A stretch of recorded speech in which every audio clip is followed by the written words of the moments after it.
Salve, salve família, aqui quem fala é o Lutz do canal Cortes Podcast e no meu primeiro mês monetizado eu já fiz $3.000 só seguindo o que esse cara fala no curso dele. Então se você quer ganhar dinheiro com internet e YouTube sem nem precisar aparecer, confere o primeiro link na descrição. A gente hoje vive numa época com muita informação, tanto científica, que fala sobre motivação.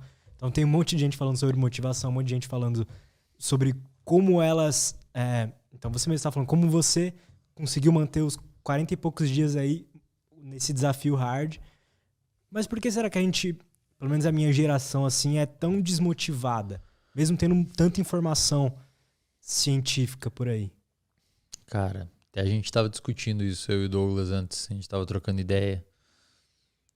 É difícil, assim. Eu acredito que justamente pelo fato de ter tanta informação... A internet é uma ferramenta incrível.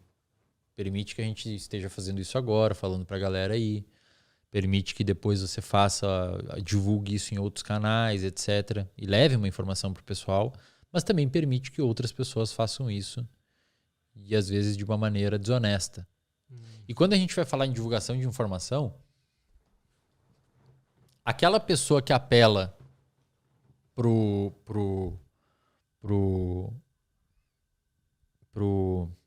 pra parte conspiracional da parada, conspiracionista, ou que fala uma coisa muito absurda e mais fácil de entender, muitas vezes vende mais o conteúdo, Lutz. Por quê? Porque as pessoas não querem estudar hoje, as pessoas não querem ler, as pessoas não querem entender o conteúdo, as pessoas não querem... As pessoas hoje não param para fazer o que a gente está fazendo aqui. Prestar atenção na pessoa. Peraí, deixa eu entender o que esse cara quis dizer. De verdade. Deixa eu entender o que ele quis dizer. Livre de preconceitos, deixa eu ouvir a pessoa e realmente querer saber o que ela quis passar de informação. E depois eu vou julgar o que ele quis passar de informação. Muita gente não quer isso. Muita gente prefere pegar a pessoa que falou 45 segundos. Então, por exemplo, acabei de explicar que um cara chamado Stachin Panda fez um experimento. Aquele experimento com animais, ele fez com humanos também e viu o mesmo resultado. Os humanos, se você ajusta o tempo, você emagrece mais, mesmo comendo a mesma quantidade calórica. Aí, eles preferem, às vezes, ouvir a pessoa que fez um vídeo de 3 minutos me xingando, falando assim, não, esse cara aí não tem nada a ver, me zoando, etc. Tudo bem. Vai ouvir aquela pessoa, às vezes vai ouvir outras coisas que aquela pessoa disse, mas acho que assim, o grande quê da questão é que existe muita informação disponível e as pessoas não querem despender um certo nível de esforço para conseguir entender as informações um pouco mais complexas. E quando a gente fala de ciência, inevitavelmente a gente fala de um pouquinho de complexidade. Muito, mano. Principalmente quando um cientista vai divulgar o que ele sabe, que não é divulgador científico. A gente é treinado para divulgar para pares. Então você vai fazer uma divulgação do que eu estudo, cara, ninguém vai entender.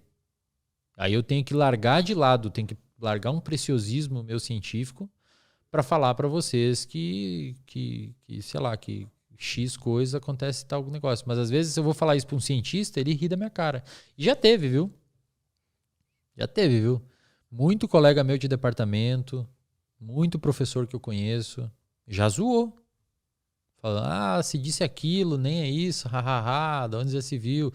Cara, se eu for fazer uma divulgação científica nos moldes que a gente apresenta em congresso para os pares, para os outros pós-graduandos, ninguém vai me ouvir. Então tem que largar um pouco o preciosismo de lado para conseguir alcançar a galera.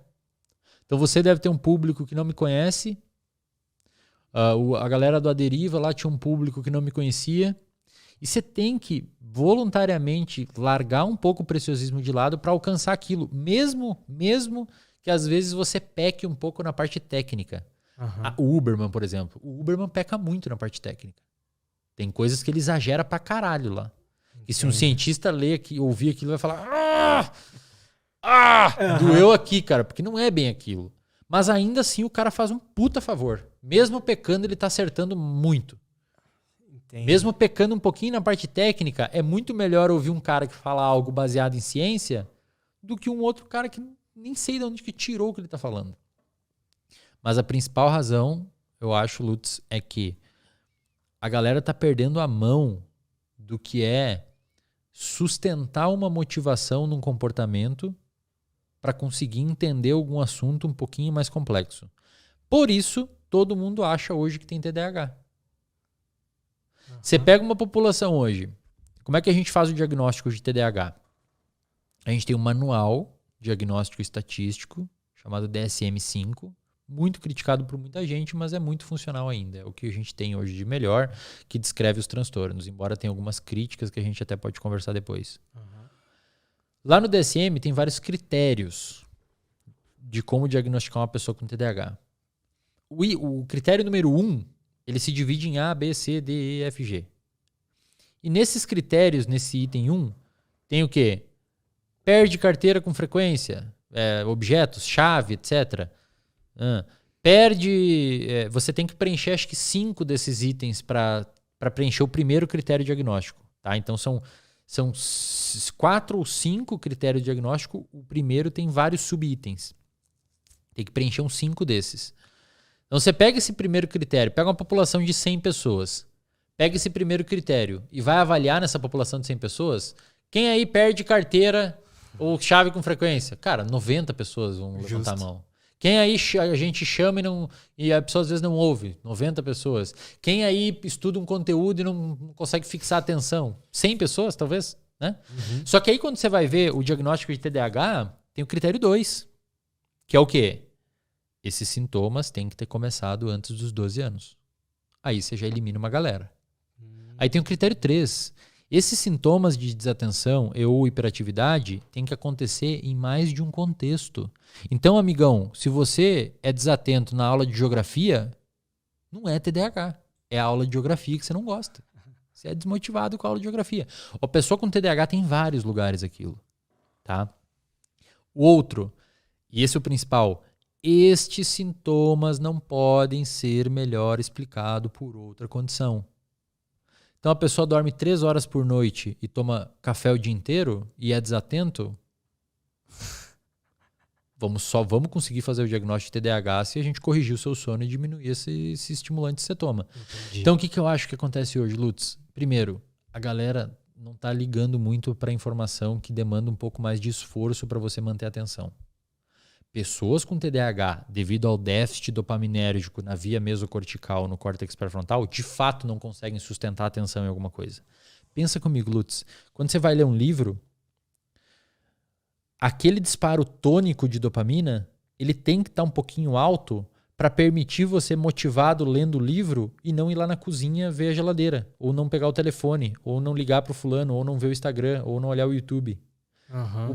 A pessoa com TDAH, digamos que ela pode ser levemente desmotivada a manter a atenção numa única situação. Então, devido a ter esse disparo tônico de dopamina um pouquinho mais baixo, a pessoa com TDAH pega o livro e como a dopamina está um pouquinho mais baixa ali, ela já começa a ficar motivada para fazer outra coisa. Aí pega o Instagram. Aí pegou o Instagram, aí vai lá na cozinha. Aí liga pro Roberto e fica 3 horas no telefone com o Roberto. Quando vê, passou a tarde inteira, a pessoa não fez nada. Por quê? Porque ela tem tanto pouquinho dopamina que ela fica hiperativa querendo buscar recompensa em tudo que é lugar. Então é verdade, cara, que pacientes com TDAH, tranquilamente 60% usam algum tipo de substância, cara. Interessante. Seja cafeína em excesso, seja cigarro. TDAH fuma muito, muito. Eles são mais impulsivos, eles buscam mais recompensa. Por quê? Porque tem uma diminuição dopaminérgica, eles precisam muito de alguma coisa.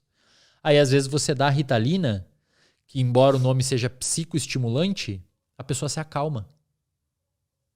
Por quê? Porque a Ritalina aumenta a dopamina no freio da pessoa, no córtex pré-frontal. Digamos que o freio dela funciona melhor.